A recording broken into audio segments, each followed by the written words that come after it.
said, Rami, I am going to race motorcycles. And I'm like, it's great, but you don't have a motorcycle. He said, oh, I'll buy one. For those of you who know Samer, that's always an afterthought. So he went to HUD and bought a great motorcycle, and he needs to practice. So he lived in Calgary. I live in San Francisco. My birthday was coming up, so he thought, well, I'll ride it from Calgary to San Francisco overnight. So he took a 24-hour ride, showed up at my doorstep at 2 a.m., freezing cold. He didn't tell me he was coming. He just rang the bell. I opened it, and he was standing there with a helmet and the motorcycle gear, and a lot of dead insects all over him.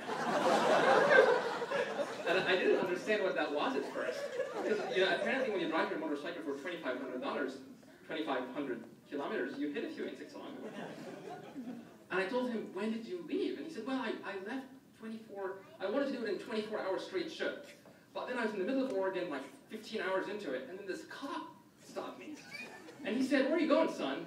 And I said, San Francisco. And the guy kind of scratched his head and said, where are you coming from? And he said, Calgary. And he said, where's that? And he said, Canada. And us being Americans, the cop was like, where's that? But the point is,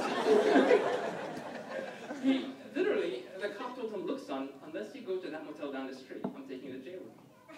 And he was forced to go not to jail, to the hotel, spend a few hours and pick up and get on the motorcycle and come to my place.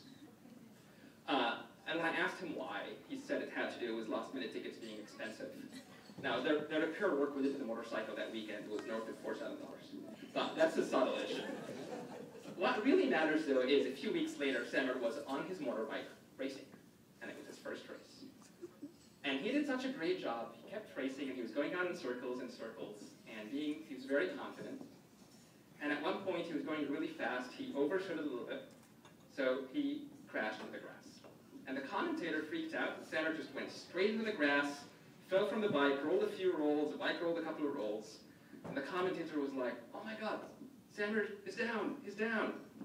So Samer fell on his back, and was down for maybe 3 seconds. Then he got up, slightly disoriented, looked around, and saw the bike, and ran to it, got on the bike, turned it back on, and decided to go back into the race.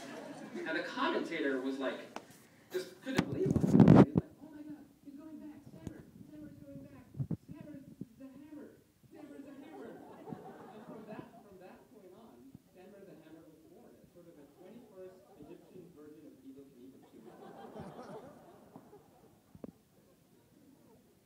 The last thing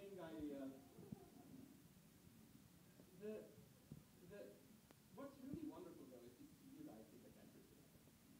He calls me and says, I'm driving and I'm going to this crazy place, and I'm going with him. And that gives me a lot of comfort.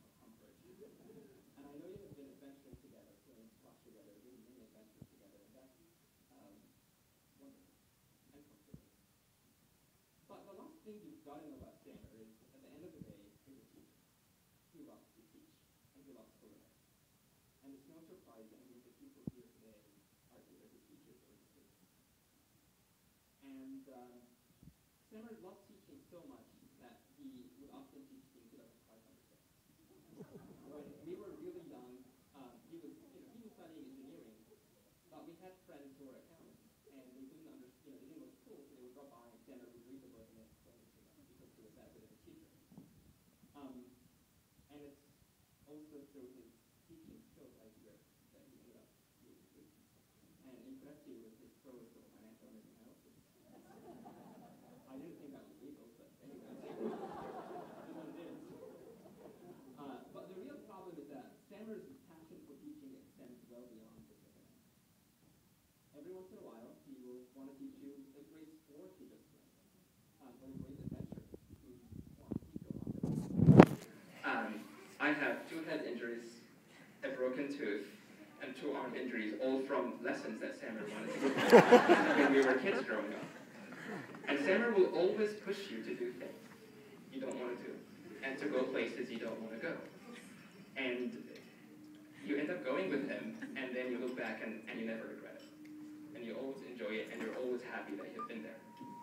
And I've been blessed. I've been blessed to have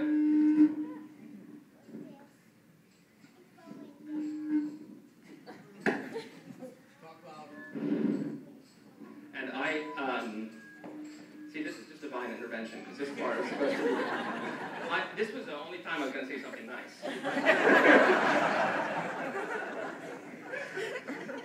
But I have been blessed to have him as a brother and a teacher, despite all the broken ribs.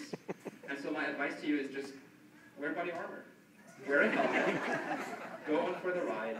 It's wonderful to see you grow together.